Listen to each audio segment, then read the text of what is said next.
all began, as did so many things long ago, steeped in the mythology of the land of the Middle Kingdom, China. There on the roof of the world, where jagged Himalayan peaks touched heaven itself, the gods produced a nectar that became their favorite drink.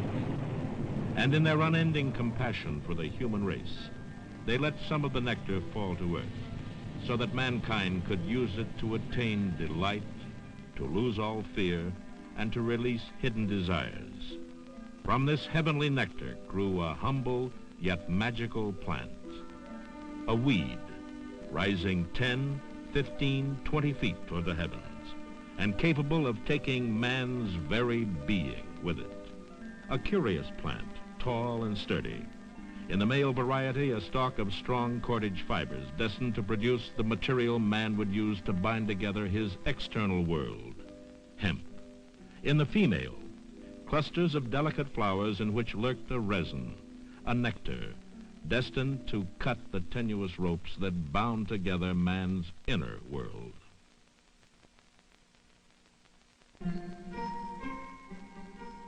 In the China of the year 2737 BC, ruled Emperor Shen Nung, wise and practical, a keen observer of all matters of the spirit and the flesh. By contemplating the world about him, he saw the usefulness of nature's offerings. He developed the science of agriculture and wrote the first book on pharmacology, recommending that the flower tops of the female plants be dried and mixed in a form of an ointment or powder to treat gout, rheumatism, malaria, absent-mindedness, and female weakness. Another effect of this unusual herb troubled Emperor Shen Nung. When the powder was sprinkled on food and eaten, it produced a strange form of happiness, euphoria, where the mind seemed to exist outside the body. He labeled the substance liberator of sin. The winds that lashed the mountains at the top of the world scattered the seeds, and by 1500 BC, the liberator of sin found its way south to India. Here it became known as Indian hemp and was intertwined with religion, philosophy, and Hindu mysticism. Its cultivation became a science, its use Epicurean, and its praises sung in the holy literature. For the liberator of sin was transformed into the soother of grief, the heavenly guide, the poor man's heaven. The flowers were brewed and consumed as a beverage called soma.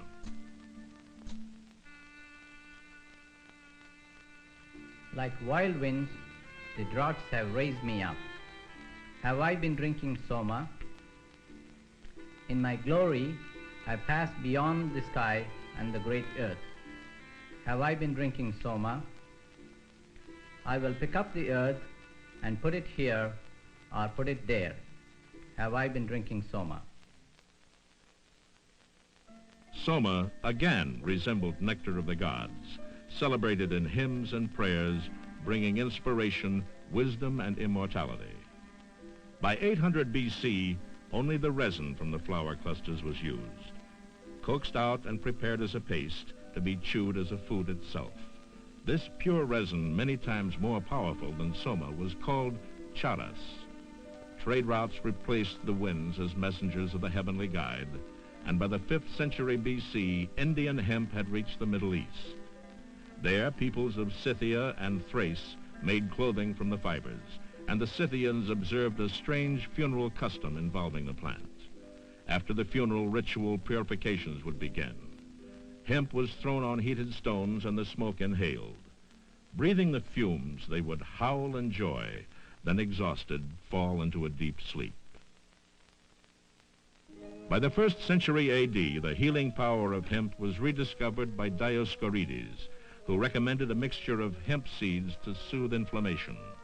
200 years later, a Chinese physician, Hua To, brewed a special wine from the plant, calling the mixture Mayao, hemp splendor. He used it successfully as an anesthetic.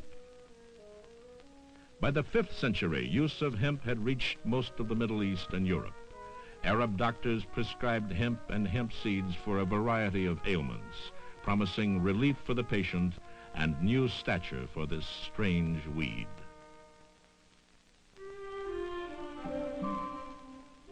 But it was in the Muslim world during the time of the Crusades that hemp regained its evil reputation.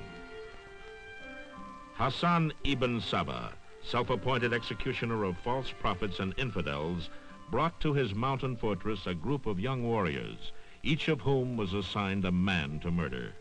To entice the warriors and to inflame their passions for the deed, Hassan fed them a blackish yellow resin, the concentrated resin of the hemp flowers, the powerful Hindu drug charas.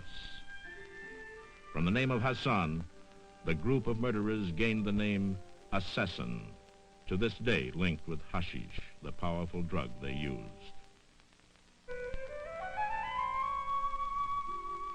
Now, the new world awaited. Before the conquest in 1509, hemp was already part of the religious rites and ceremonies of the Aztecs. No one knows how the plant was introduced into the Western Hemisphere. Montezuma's son was described as often taking a few puffs of a very pungent tobacco just after lunch. A deep sleep would follow. By the end of the 16th century, smoking of rolled hemp leaves was widespread throughout much of Central and South America. England set to the task of colonizing the New World with huge fleets, using sails woven of hemp and held together by rope fashioned from the same versatile weed. As England's commerce expanded, so did her demand for hemp. And so it was in the year 1611, near the new colony of Jamestown, that the first hemp to be grown in America was harvested. By 1630, a new use for hemp. Half the winter clothing and nearly all the summer clothes were made from it.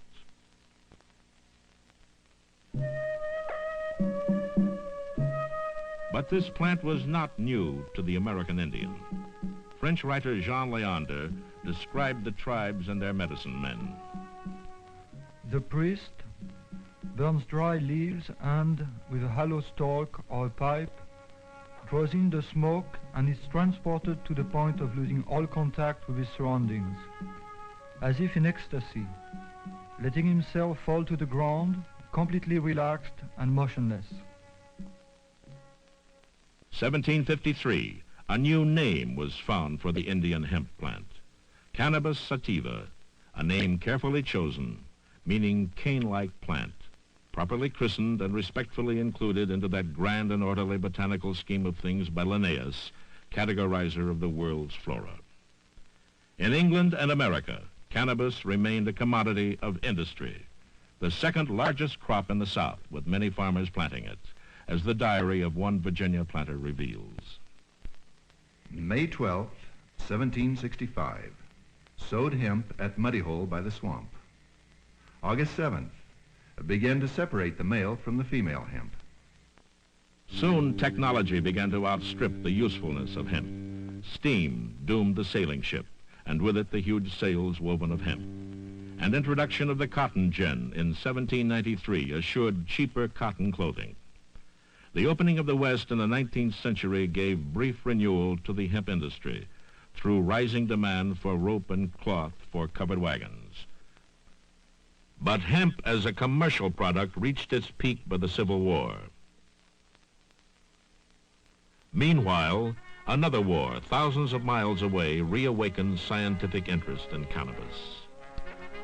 Although cannabis already grew in most parts of Europe, French scientists accompanying Napoleon were intrigued by its widespread use in the Middle East.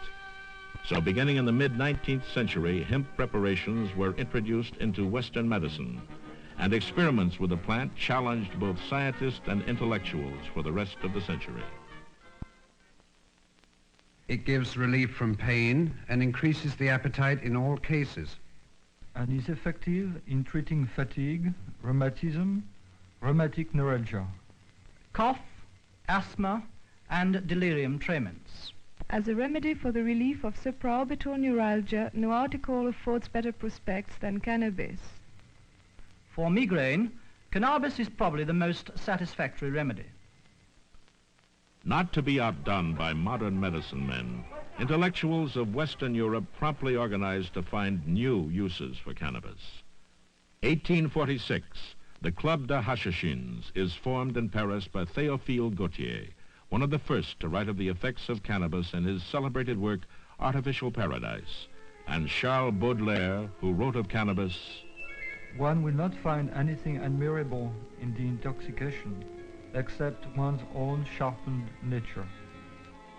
soon they ventured deeper into the unknown, turning to the more powerful form of cannabis, hashish.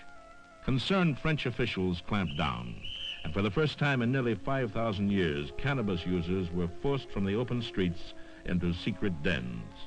Only the lofty intellectuals elsewhere still dared to experiment openly with their fantasies. Philosophers John Stuart Mill and Friedrich Nietzsche, psychologist William James, authors Alexander Dumas and Rabelais. Towards the end of the 19th century, cannabis in one form or another, under one name or another, was almost universal, cutting across social and economic barriers.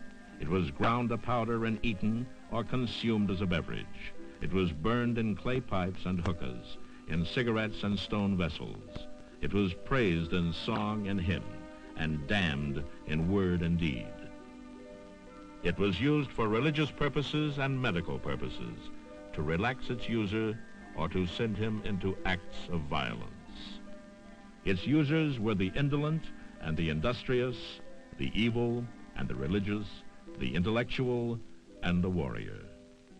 In England, as in France a few years earlier, voices of concern were raised over the practice of using cannabis as an intoxicant.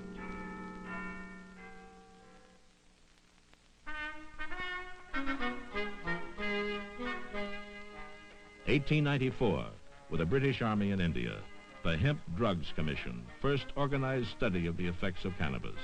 It produced a variety of opinions.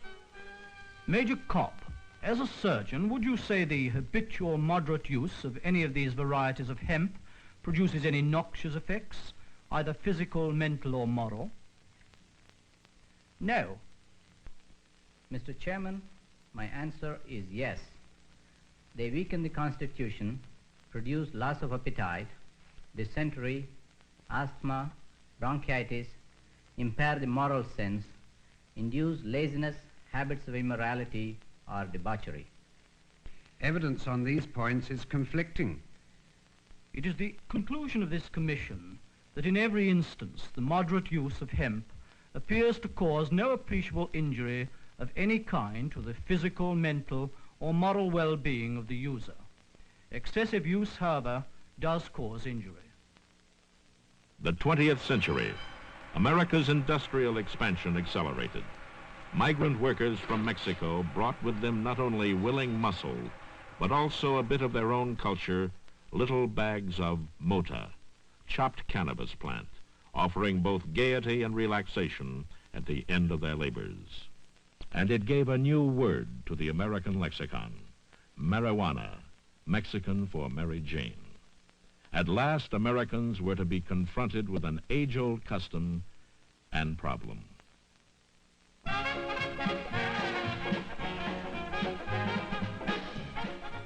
New Orleans, 1926. The original fun city, setting the pattern for styles, music, and gaiety in the roaring 20s. New Orleans, first American city to go on a binge, not from cheap bathtub gin or bootleg whiskey. For thousands of people, rich and poor, criminal and socialite, their high came from the wheat. It was the roaringest of times. For commerce, it meant trade. But ships sailing up the Mississippi opened markets of a different kind. Markets for marijuana, now being called weed, pot, and grass. Marijuana was reaching other American cities where it was rolled in paper, called reefers or joints, and smoked. By 1930, most major cities had at least a few smokers. Clumps of marijuana began growing as a weed in many parts of the Southwest. Demand and brisk trade developed with Havana, Tampico, and Veracruz. Marijuana became big business, and big business became big news and sensation. A menace, that's what it is. Good Lord, don't you read the newspapers? I tell you, Sarah, they're selling it to little school children. I read where it Softens the brain, makes them commit horrible crimes. If you ask me, there ought to be a law. The time was ripe, and the time was 1937. After testimony from agents of the Federal Bureau of Narcotics, Congress passed the Marijuana Tax Act, the law designed to regulate the use of marijuana through federal police power. Its method, register users and sellers. Its technique, levy a nominal tax on those dealing in marijuana commercially, prescribing it professionally, or possessing it personally. Its penalties, failure to pay the tax of $1 per year brought 5 years in jail, $2,000 fine, or both. Its impact, felt by the marijuana users. As in France a century before, official restriction created a new class of outsiders, and doors were closed and locked throughout the country. At the further urging of Narcotics Commissioner Harry J. Anslinger, most other states passed laws prohibiting possession or sale of marijuana. But under the federal law, those importing, producing, selling, or giving it away still had to pay their tax. The combined effort of the legislation was to regulate commerce in a product when the product itself was illegal to possess or use in the first place. A year later, in 1938, out of the confusion and concern came a voice strong and clear, Fiorello LaGuardia, mayor of New York. When rumors circulated that marijuana was being smoked by large segments of the population and even by school children, he conferred with the New York Academy of Medicine and appointed a team of 31 leading physicians, psychiatrists, and sociologists. Their job, make a painstaking two-part scientific study. First, the social aspects. Who uses marijuana and why? How widespread is it? And what is the relationship between its use and crime? Second, determine the physiological and psychological effects on different types of persons by means of carefully controlled experiments. By 1944, the report was released, and its findings, rather than resolving controversy, stirred it anew. Among users, aggressiveness and belligerency were not commonly seen. There is no direct relationship between commission of crimes of violence and marijuana. Its use can be stopped abruptly with no resulting mental or physical distress. It does not change the basic personality structure. It lessens inhibitions and brings out what is latent in the user's thoughts and emotions. Summing up the study, its chairman concluded that marijuana was not a drug of addiction. Further, those who had been smoking marijuana for a period of years showed no mental or physical deterioration which may be attributed to the drug. The lessening of inhibitions and repression, the euphoric state, the feeling of adequacy, the freer expression of thoughts and ideas, and the increase of appetite for food brought about by marijuana all suggested therapeutic possibilities. But the American Medical Association did not agree. It launched an attack on the LaGuardia report, criticizing both its findings and the scientific techniques used to obtain them. 1956, the Federal Narcotics Control Act strengthened the penalties of the Marijuana Tax Act. Prison sentences for possession or distribution were raised to 10, 20, and 40 years. The battle between those who saw marijuana as an evil menace and those who saw it as a harmless nuisance gathered adherents on both sides. 1962, the ad hoc panel on drug abuse at the White House conference tended to support the LaGuardia Committee findings. Although marijuana has long held the reputation of inciting individuals to commit sexual offenses and other antisocial acts, evidence is inadequate to substantiate this. Marijuana has been part of the world scene for thousands of years, and cannabis has been used by millions of people. It is in the international arena where the debate has escalated and where ultimate resolution of the dilemma may come. 1966, the Single Convention Treaty on Narcotic Drugs was adopted by the UN. Although it does not condone use of marijuana, it does recognize its worldwide popularity and the fact that eradication will not be easy or quick. The treaty calls for the use of cannabis for other than medical and scientific purposes to be discontinued as soon as possible, but in any case within 25 years. While not binding on member nations or supplanting their national laws, the treaty hopes to end in a quarter of a century a practice that has endured for over 50 centuries. Cannabis sativa, a common weed, planted and nurtured in mythology 5,000 years ago, and today still surrounded by myth, hidden by widespread underground use, and in the center of a continuing and growing controversy. But myth can be shattered by precise knowledge. Use can be understood when examined reasonably. Controversy can be resolved by dispassionate investigation. And all the while, as men argue heatedly and experiment carefully and smoke furtively, perhaps somewhere the gods are pondering the propriety of their gift of nectar, and man himself is asking, what hath the gods wrought?